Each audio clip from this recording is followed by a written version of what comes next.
Not many undisputed champions these days, but how good is it, particularly in female boxing, to find out who is the best in the division? Of course, next week, Katie Taylor defends her world lightweight undisputed championship in Liverpool against her mandatory challenger, Firuza Sharipova.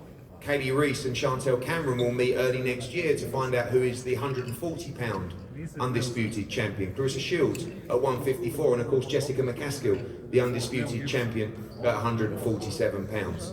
Cecilia Brackhouse suffered 2 defeats to Jessica McCaskill. Jessica McCaskill also travelled to London as a novice to challenge Katie Taylor. She also unified the division at 140 pounds. She is truly one of the real stars of female boxing. Victoria Bustos was the original opponent. She had problems with her vaccination status, and Candy White gets the dream opportunity to come in with a fight that was already scheduled that fell through, and now you sit here at the MGM Grand about to fight for the undisputed world championship. Yeah, it's a dream come true. This is something I fell in love with boxing when I was 10 years old, and this has always been the dream to be a world champion and to fight at Vegas nonetheless. So thank you for the invite.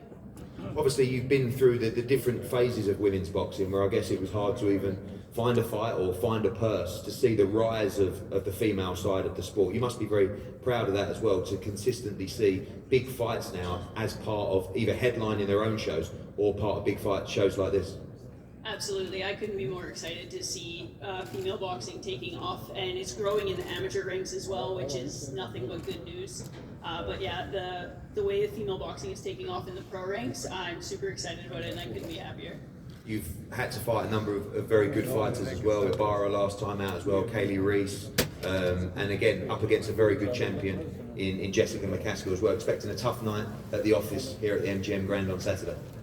Yeah, absolutely. Jessica's a gamer. She's going to come out ready to fight, but I'm here to fight too. I'm not here for the experience. I'm here to win. So expect fireworks on Saturday.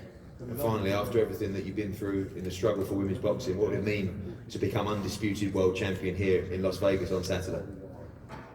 It's hard to put into words. Like I said, it's been something I've been dreaming about since I was 10 years old. So I'm rendered speechless already.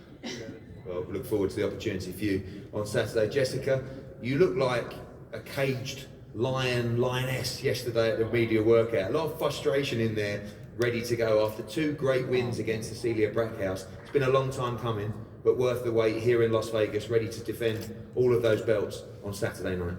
Yeah, I'm always ready to go, and it's not always me. You know, Rick will be like, hey, we're just gonna go really relax and be really chill, and as soon as we get in there and I have the gloves on, he has the mitts on, it's crazy. So we just know to work, and we have a high work rate, and I work out 2 to 3 times every single day. So when I'm sitting in my hotel room and I'm waiting to do a workout, and then you put a ring in front of me, that's what's gonna happen. Do you feel, I feel, that you might not have got the credit that you deserve when you look at your resume? You know, you come in with an early defeat in your career and then go and fight Katie Taylor in a fight that gave us all, you know, grey hair watching that fight. You were really a young, inexperienced lightweight at the time.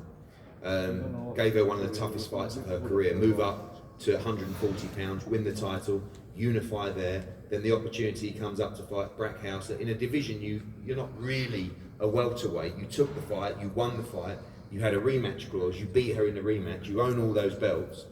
Feel like, you know, you need to take care of business on Saturday, but 2022 is your time to be in those mega fights. Yeah, I'm definitely looking forward to what we have planned for 2022, not looking past Candy at all, especially when somebody takes a fight last minute and she already had a fight, you know, that she was preparing for. So I'm not sleeping on her at all. And like she said, it's going to be fireworks. She comes forward, she throws punches with almost every step that she takes. You guys see how I fight. I like to brawl.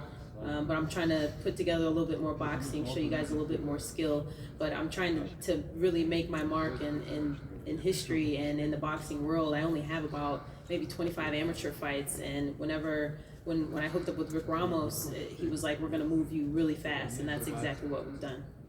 And finally as well, from everything that, you know, I talked about Candy's struggle as well, yours as well, coming through into boxing and you know, the struggle that you had in life as well. Great to see you fighting on this stage. You know, you've been on some big cards, of course, Chicago and the Chocolatito Estrada card as well, but something